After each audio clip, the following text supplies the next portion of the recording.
ಹರೇ ಶ್ರೀಕೃಷ್ಣ. ಶ್ರೀಮದ್ ಭಗವದ್ಗೀತೆ ಅಧ್ಯಾಯ 13 ಶ್ಲೋಕ 13.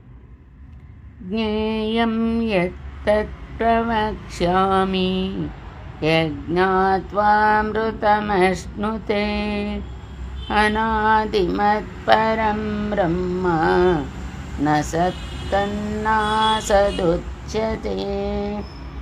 ಈ ಶ್ಲೋಕದ ಭಾವಾರ್ಥ: ಅರ್ಜುನ, ತಿಳಿಯಲು ಯಾವುದೋ ಯೋಗ್ಯವಾದುದೋ ಯಾವುದನ್ನು ತಿಳಿದು ಮರಣ ಧರ್ಮಿಯಾದ ಮಾನವನು ಅಮೃತತ್ವವನ್ನು ಪಡೆಯುವನೋ ಅದನ್ನು ಹೇಳುವೆನು.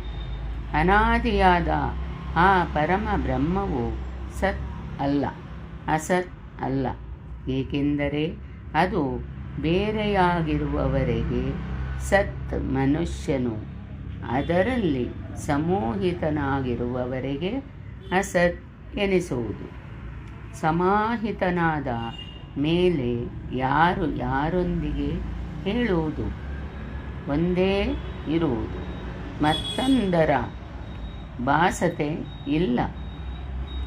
ಈ ಸ್ಥಿತಿಯಿಂದಾಗಿ ಆ ಬ್ರಹ್ಮವು ಸತ್ ಅಲ್ಲ, ಅಸತ್ ಅಲ್ಲ, ಸ್ವಯಂ ಸಹಜವಾಗಿರುವಂತಹದ್ದು ಯಾವುದೋ ಅದೇ ಅದು.